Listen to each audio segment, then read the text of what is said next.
नमस्कार प्यारे साथियों, कैसे हैं आप लोग। मैं आपका बायोलॉजी मेंटर आनंद यादव स्वागत करता हूं आप सभी को इस सचिन स्टडी सेंटर के ऑनलाइन लर्निंग प्लेटफॉर्म पे। तो कल हम लोगों ने एक लेक्चर शुरू किया था पुष्पी पादपों में लैंगिक जनन यानी कि sexual reproduction in flowering plant. तो उसी का आज सेकेंड लेक्चर है जिसमें हमने परागण के बारे में पढ़ा था, पुंकेसर के बारे में, लघु बीजाणुपर्ण के बारे में पढ़ा था। अब बढ़िया से उसको समझा था, कुछ क्वेश्चन भी मतलब बताए थे आप लोगों को इम्पोर्टेंट। और इसी तरह से आज उसी लहजे में आज फिर अपना नया लेक्चर शुरू करने जा रहे हैं। तो सबसे पहले आज हम लोग का फिर वही चैप्टर है जिसमें दूसरा लेक्चर है आपका पुष्पी पादपों में लैंगिक जनन। तो सबसे पहले आइए आज हम लोग पढ़ते हैं।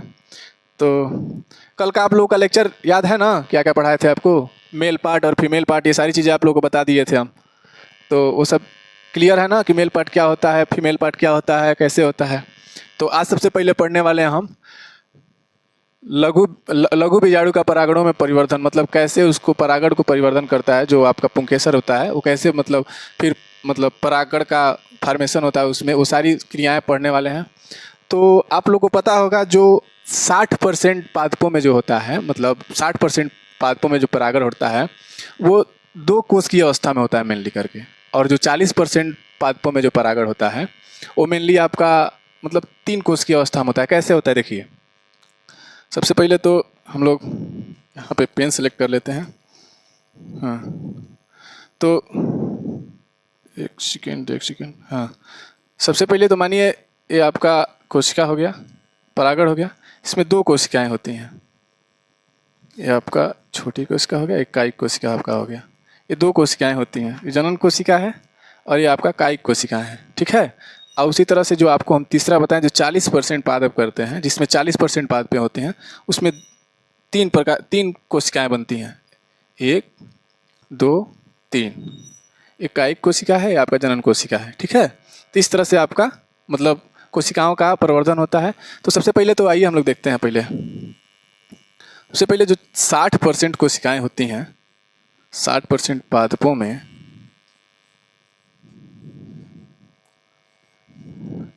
दो कोशिका अवस्था बनती है, दो कोशिका में अवस्था बनती है, दो कोशिका अवस्था बनती है,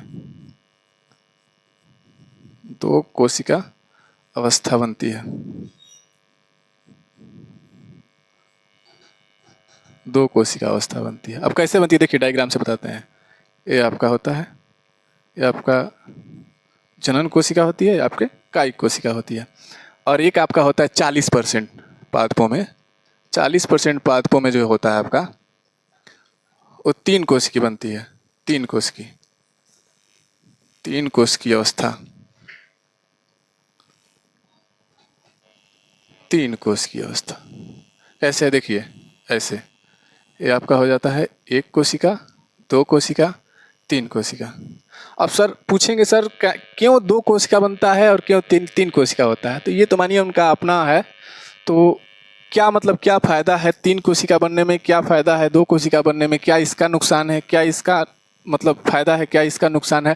तो मेनली देखिए, जब 60% पादपों में जो ये होता है तो ये ज़्यादातर फर्टाइल करते हैं, ये फर्टाइल के लिए पूरा तरह से जो वर्तिकाग्र होती है आपकी, ये आपका ये जो आपका वर्तिका होता है, इस पे जाके फर्टाइल कर जाती है। ये जो 60% होते हैं वर्तिका पे आके फर्टाइल कर जाती है। ये पहले से अपना एनर्जी लॉस कर दिए होते हैं। अब मानिए जो भी अपना एनर्जी पहले से लॉस कर देगा वो कहाँ कोई काम कर पाएगा, नहीं कर पाएगा। तो पहले से अपना एनर्जी लॉस कर देते हैं तीन कोशिका बनाने में। इनका बना होता है दो ही, ये अपनी एनर्जी बचाए होते हैं। अब कहते हैं चलो भाई आई लड़ लेंगे, तो फिर जाके यहाँ लड़ लेते हैं और फर्टाइल कर देते हैं पुष्प को। तो इस तरह से आप लोग को समझ में आ गया कि जो 60% पादप होते हैं उनमें जो परागण बनते हैं वो दो कोशिका अवस्था में बनते हैं। और जो 40% पादप होते हैं जब उसमें कोशिका अवस्था बनती है तो वो मेनली तीन कोशिका में फॉर्मेशन हो जाता है। तो ये फर्टाइल नहीं हो पाते हैं, ये फर्टाइल कर जाते हैं। तो समझ में आ गया ना। अब आगे चलें। तो कल हम लोगों ने पढ़ा था पोलेन के बारे में, यानी कि परागकण के बारे में। क्या होते हैं सबसे पहले आइए देखते हैं। अच्छा ये बताइए आप लोग हमको, जो परागकण होते हैं उसके कुछ फायदे भी होंगे और नुकसान भी होंगे। आप लोग को पता होगा कि जो परागकण होते हैं उनके कुछ फायदे होते हैं और कुछ तो नुकसान भी होते हैं। मानिए किसी भी चीज़ का फायदा भी होता है और नुकसान होता है। जैसे वो है तो फायदा भी देगी और नुकसान भी देगी कि नहीं। तो सबसे पहले उसके फायदे जान लेते हैं। सर चाट उट खिला देगी साथ में, पैसा तो हम ही देंगे, लेकिन खिलाएगी वो अपने हाथ से। नुकसान भी होता है। सर काट के चली जाती है, लास्ट में काट के चली जाती है ना। कितनों का कटा है बताओ, कितने लोगों का कटा है आज तक? सर कटा तो नहीं है, लेकिन कटेगा, अभी है समय, कटेगा। तो ये देखिए आपका कुछ फायदे होते हैं। जैसे मानिए पोलन के फायदे क्या होते हैं आपके? पराग कण के फायदे, पराग कणों के फायदे, उसके बारे में है आपके क्या फायदे हैं। तो मानिए जो पराग कण है वो हाईली एनर्जेटिक होता है। एनर्जेटिक का मतलब समझ रहे हैं कि उसमें ज़्यादातर मतलब एनर्जी होता है उनके अंदर, फुल पावर होता है, प्रोटीन भर के होता है उनमें। तो मेनली दिया जाता है किसको जानते हैं? वो आपको दिया जाता है एथलीट्स को, जो मतलब धावक होते हैं, धावक लोगों को दिया जाता है। एथलीट्स होते हैं, पहलवान लोग होते हैं, उन लोगों को दिया जाता है। तो ये मेनली जो पोलन के फायदे हैं वो तो हो गया। सर नुकसान भी है, काट के जाएगी, देखिएगा लिख के ले लीजिएगा, काटेगी जरूर काटेगी। तो नुकसान क्या क्या है? सबसे पहले तो एलर्जी हो जाता है सर, एलर्जी, खुजली होने लगेगा यहाँ यहाँ पूरा। फिर उसके बाद से क्या हो सकता है? दमा हो सकता है। एक दमा नाम की बीमारी समझे सुने हैं आप लोग, जिसको अस्थमा बोलते हैं, अस्थमा, ये हो जाती है। तो कई बीमारियां होती हैं।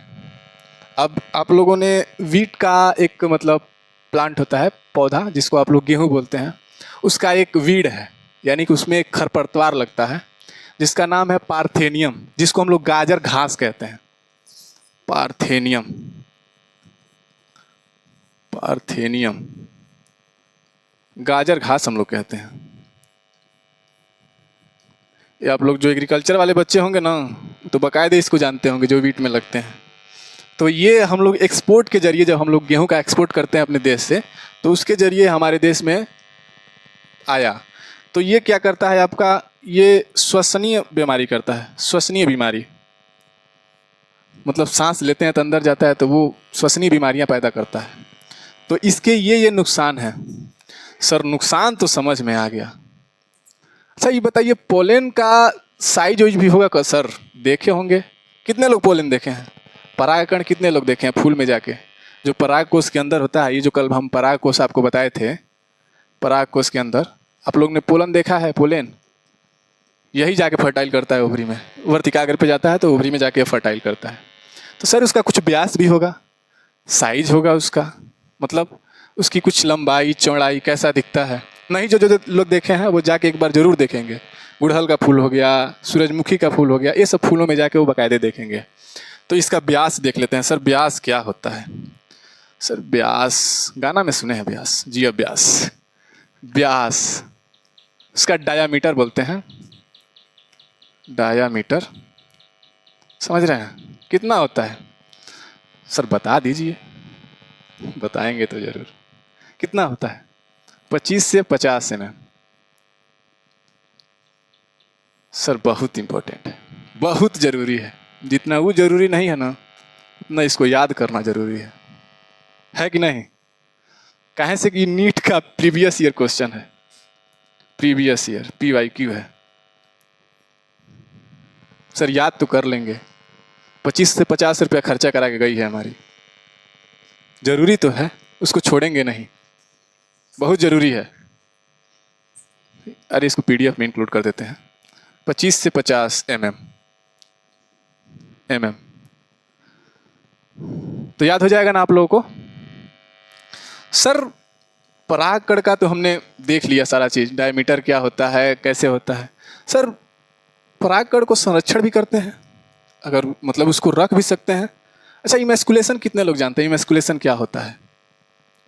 इमेस्कुलेशन, अरे नर पार्ट को हटाना, removal of the male part. अरे प्लांट में जो रिमूव करते हैं मेल पार्ट को 1/3 पार्ट में, तो उसी को कहते हैं इमेस्कुलेशन। जो मतलब आर्टिफिशियल तौर पे आप हाइब्रिडाइजेशन करते हैं, संकरण कराना चाहते हैं, तो उस समय आपको इमेस्कुलेशन करना पड़ता है। तो सर इमेस्कुलेशन तो समझ में आ रहा है, लेकिन ये बताइए परागकण अगर हम संरक्षण करना चाहते हैं तो कैसे कर लेते हैं? सबसे पहले हम यहाँ पे हेडिंग डालते हैं परागकणों का संरक्षण, परागकणों का संरक्षण। संरक्षण,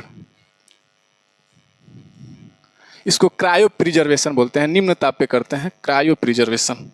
एक second, cryo preservation, cryo preservation. Sir कितना टेम्परेचर पे करते हैं हम, जानना तो जरूरी है, कितना टेम्परेचर पे करते हैं, बिल्कुल जानना जरूरी है, काहे नहीं जानेंगे।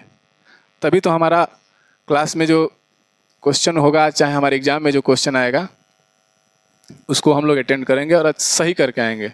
क्या लिखा है, -196 degree centigrade, 196 degree centigrade, minus में है बाबू, देखिएगा, ये भी देखना जरूरी है, माइनस में होता है ये। इतना पे आप टेम्परेचर को, मतलब इतना टेम्परेचर आप मेंटेन करने हैं, और लिक्विड फॉर्म में, नाइट्रोजन के लिक्विड फॉर्म में, लिक्विड फॉर्म N2, इसमें नाइट्रोजन होता है, लिक्विड फॉर्म में होता है, वहाँ पे प्रिजर्व करते हैं। दरअसल बात ये है कि हमारे घर भी प्रिजर्वेशन होता है, लेकिन सीमन का। जैसे हमारे पापा जो हैं वो पशु चिकित्सक हैं, तो टैंक हमारे घर है बहुत अच्छा खासा, देखे हैं उसको हम, सर देखे तो हैं। वो होता है आपका, बहुत जटिल प्रक्रिया होती है, उसमें किया जाता है ये, मतलब इतना आप लोग याद रख लीजिए कि 196 डिग्री, -196 डिग्री सेंटीग्रेड, मतलब डिग्री सेंटीग्रेड पे आप लिक्विड फॉर्म में, नाइट्रोजन के लिक्विड फॉर्म में प्रिजर्व करते हैं, उसको बोलते हैं क्रायो प्रिजर्वेशन, निम्न ताप पर उसको प्रिजर्व करते हैं। समझ रहे हैं ना सर। आज तो हमने कल का और आज का जो लेक्चर है उसको मिला के हमने पुंकेसर को समझ लिया, लघु बीजाणुपर्ण को। सर आप आगे आइए, आइए आगे देखते हैं, नया पेज ले लेते हैं। स्त्री केसर, स्त्री केसर, स्त्री केसर। बाबू स्त्री जो होती है ना, गुरु होती है आपकी, स्त्री केसर, गुरु बीजाणुपर्ण कहते हैं इसको, गुरु बीजाणुपर्ण, बीजाणुपर्ण, गुरु बीजाणुपर्ण। आपको लघु बना देंगी और ये गुरु बन जाएंगी, देख रहे हैं ना, गुरु बीजाणुपर्ण कहते हैं इनको। बाबू इसको याद भी कर लीजिएगा, पूछा जाता है, पूछा जाने वाला क्वेश्चन है, स्त्री केसर को क्या कहते हैं, गुरु बीजाणुपर्ण। समझ रहे हैं ना, क्वेश्चन है, इस पे स्टार मार्क लगा लीजिए, बहुत जरूरी है। क्या क्या होता है सर स्त्री केसर में, कल बताए थे आप लोगों को, आज भी बता दे रहे हैं। ये आपका वर्तिकाग्र हो गया, ये आपकी वर्तिका हो गई, और ये आपका ओवरी हो गया। सर इतना बड़ा काहे बना रहे हैं, आप लोग को दिखेगा, बड़ा बनाएंगे तो। इसको बोलते हैं वर्तिकाग्र, वर्तिकाग्र। सर इंग्लिश वो लिख दीजिए, बिल्कुल लिखेंगे बाबू, चिंता मत लीजिए। स्टिग्मा बोलते हैं इसको। सर इसको क्या बोलते हैं, उसके नीचवा जो है, कल बताए थे आप, हमको भूल गया है, लेकिन आज भी बताएंगे हम। इसको बोलते हैं वर्तिका, वर्तिका। सर इसका भी इंग्लिश बता दिए, बता रहे हैं, पेन चेंज करना पड़ रहा है। इसको क्या बोलते हैं सर, इसको भी बोलते हैं ओवरी, अंडाशय, अंडाशय। सर इंग्लिश वो लिख दीजिए इसका, बिल्कुल लिखेंगे। स्टाइल, स्टाइल, अरे गलती हो गया काम से, ऐसा तो होता नहीं है, हो जाएगा। ये ओवरी होता है, OVAR भाई, ये ओवरी होता है आपका, ये स्टाइल होता है आपका, ये स्टिग्मा होती है आपकी। यानी कि ये आपका जो ऊपर वाला भाग होता है, जहाँ पे पोलेन आता है, पोलेन जो छोटे छोटे कणों में आके होता है, वो होती है आपकी वर्तिकाग्र, स्टिग्मा बोलते हैं उसको। ये आपका होता है जो डंठी जो वहाँ पे लगी होती है, ये जो है, इसको बोलते हैं वर्तिका, वर्तिका। स्टाइल, स्टाइल है ये। इसके बाद से आपका होता है ये अंडाशय, यहीं पे, मतलब यहीं पे अंडा बनता है, यहीं पे आपका अंडा बनता है। इसके भाग के बारे में पढ़ेंगे आज हम लोग। क्या हुआ बाबू, आ जाओ, आ गया, कह रहा है जाएंगे तो नहीं सर छोड़ के, हम भी तो यही चाहते हैं तुम ना जाओ छोड़ के। ये आपकी हो गई, हाँ देख लिए, ये आपकी होती है ओवरी। इसके सारे भाग को हम पढ़ेंगे बाकायदे। तो आप लोग को आज समझ में आ गया ना यहाँ पे, कल अगर ना समझे हो आप तो आज समझ सकते हैं, पूरा डिटेल में बताए हैं बढ़िया से डायग्राम बना के। नहीं समझे तो फिर ठीक नहीं है। सर काहे नहीं समझे, बिल्कुल समझे, हमको ना समझ में आए आप बताएं, हमको समझ में ना आए, ऐसा हो सकता है। अच्छा सर बताइए, अरे आपको एक छोटी सी चीज़ हम मिस कर दिए हैं, बता तो देते हैं आपको। सर ये जो परागकण है, बता रहे हैं सर, इस परागकण में मतलब इनका लाइफ साइकिल कितने दिन का होता है, मतलब इनकी कितने दिन तक मतलब ये अपने आप को सर्वाइव कर सकते हैं, कितने समय तक। तो मेनली मतलब अलग अलग प्लांट का अलग अलग होता है। जैसे मानिए कि आपका कुछ सीरियल प्लांट हो गए, जैसे मानिए जो अनाज वाले पौधे हैं, serial serial plant, serial plant, अनाज वाले पौधे, अनाज वाले पौधे, पौधे प्रिजर्वेशन बता रहे हैं बाबू, इसका लाइफ साइकिल बता रहे हैं। Life cycle, life cycle, life cycle यानी कि जीवन चक्र, जीवन चक्र बहुत ज़रूरी है पढ़ना। जितना उसके तुम्हारे जीवन में ज़रूरत नहीं है उससे बेसी ज़रूरी ये है। और एक आपका होता है सर जैसे लेग्यूमिनेसी क्रॉप, लेग्यूमिनेसी, ये फैमिली है बाबू, leguminosae, rosaceae, rosaceae, solanaceae, solanaceae. Sir solanaceae होते क्या है, ये रोजेसी क्या होता है, लेग्यूमिनेसी क्या होता है। सर ये सीरियल कर आप पढ़ा रहे हैं, कहाँ कहाँ से ला रहे हैं सर? बिल्कुल ला रहे हैं, आपके एनसीईआरटी में है सब। सीरियल क्रॉप में आप क्या जाते हैं, धान गेहूँ मक्का ये सब चीज़ें आपकी सीरियल क्रॉप में आ जाती हैं। तो सबसे पहले हम पढ़ते हैं वीट के बारे में, वीट जिसको हम लोग हिंदी में बोलते हैं गेहूँ, गेहूँ। सर गेहूँ का लाइफ साइकिल, इसके पोलन का लाइफ साइकिल भी होता है क्या? बिल्कुल होता है।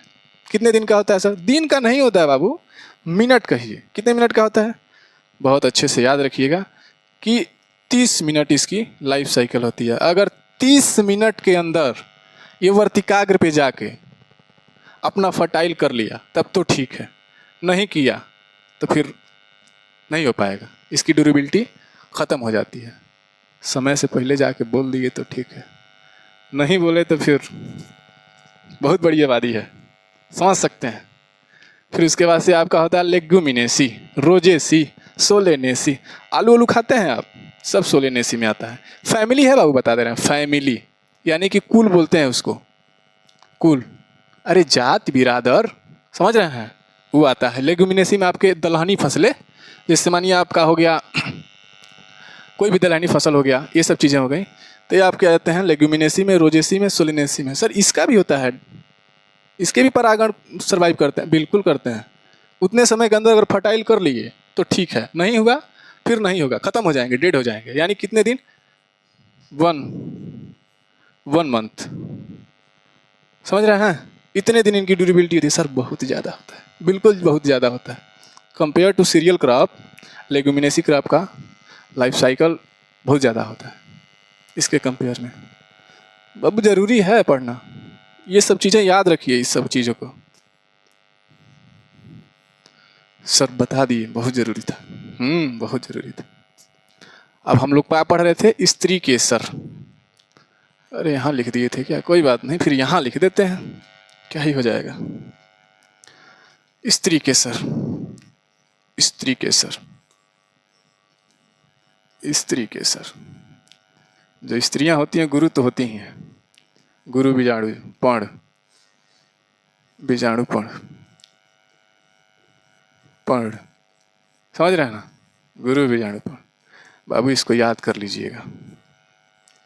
स्त्री केसर को गुरु बीजाणुपर्ण कहते हैं, और पुंकेसर को क्या कहते हैं? लघु बीजाणुपर्ण। बताए थे ना कल?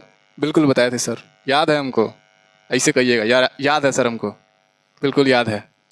अब स्त्री केसर में क्या क्या, देखिए बताए तो हैं आपको। स्त्री केसर है वर्तिकाग्र, वर्तिका, अंडा से, वही चीज़ें हैं जो बताए हैं आपको, वही आपको डायग्राम में दिखा रहे हैं। ये तो आपको कल हम बता ही दिए थे, पराग कोष तंतु ये पुंकेसर के भाग होते हैं, जिसे पुंकेसर बोलते हैं।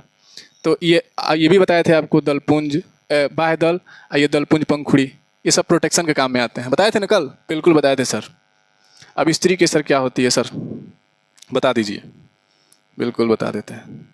ये आपका वर्तिकाग्र हो गया, ये आपकी वर्तिका हो गई, ये आपका ओवरी हो गया, वर्तिकाग्र,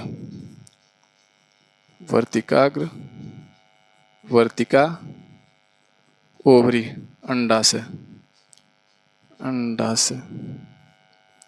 अब इसमें भी बहुत भाग होते हैं अंडाशय के। अरे गड़बड़ हो गया क्या? नहीं होगा, काहे गड़बड़ होगा, बिल्कुल सही होगा। हाँ देखिए हो गया ना। तो इसी तरह से देखिए आपका ये होता है, समझ गए? अरे उसका डायग्रामो रखे थे यार, डायग्रामो दिखा देते हैं आप लोगों को। देखिए यहाँ रखे हैं, क्या ही उससे बताएंगे, 1 घंटा लगेगा बनाने के। देखिए यहाँ पे ये आपका भ्रूण कोश हो गया। ये जो बाहर आपका दिख रहा है, ये अंदर दिख रहा है ना आपका, ये होता है आंतरिक अध्यावरण। मतलब जो यहाँ पे जो कोशिकाएं हैं, यहाँ पे जो ये बनी है आपकी लघु कोशिकाएं और मध्यम कोशिकाएं, इसके अंदर आपका होता है आंतरिक अध्यावरण, बाह्य अध्यावरण, बीज द्वार। ये आपका बीज द्वार होता है। देखिए यहाँ से ये बीज द्वार है आपका, ये बीजांड वृंत है। ये जो आपका होता है ये भाग, अरे ऐसे नहीं, ऐसे, हाँ, ये जो आपका भाग है ये आपका है बीजांड वृंत। ये हाइलम है आपका, देखिए ये यहाँ पे ये आपका हाइलम है। ये आपका बाह्य रज्जु है। देखिए ये जो रज्जु है जो यहाँ से जा रहा है, ये समझ रहे हैं ना? यहाँ तक पूरा आप लोगों को क्लियर समझ में आ गया? आगे चलें। बिल्कुल चलिए सर। सबसे पहले आप बताइए गुरु बीजाणु धानी क्या होती है, कैसे होता है सर? एकदम बताएंगे। बीजांड, उसी को बोलते हैं गुरु बीजाणु धानी। बीजांड, बीजांड, गुरु बीजाणु धानी। बीजाणुपर्ण था, ये बीजांड से आपका बनता है गुरु बीजाणु धानी। स्त्री के सर क्या बोलते हैं? गुरु बीजाणुपर्ण। और बीजाणु को क्या बोलते हैं? गुरु बीजाणु धानी। समझ रहे हैं ना? हाँ बिल्कुल सर समझ रहे हैं, बता रहे हैं आप लोगों को। देखिए इसमें क्या होता है, इसमें होता है अर्धसूत्री विभाजन, मियोसिस। सर कैसे होता है? देखिए आपका 2n जो होता है ना, ये आपका मियोसिस करता है। मियोसिस नहीं करता है, माइटोसिस करता है। हाँ मियोसिस करता है। मियोसिस यानी कि समसूत्री विभाजन, अर्धसूत्री विभाजन, अर्धसूत्री विभाजन, अर्धसूत्री विभाजन। ये आप लोग जब बीएससी करिएगा ना, बाप रे बाप, बहुत बड़ा चैप्टर है। जेनेटिक प्लांट ब्रीडिंग जब पढ़िएगा, भर भर के आएगा, मज़ा आ जाएगा। 4 भागों में टूटता है। सर सही बात है क्या? ये दोनों खत्म हो जाते हैं, कोई काम का नहीं होता। यही आगे चल के फार्मेशन करके बनाता है बड़ा। समझ रहे हैं? समझ में आ गया ना क्या करते हैं गुरु बीजाणुपर्ण? सर मियोसिस और सूत्री विभाजन करते हैं।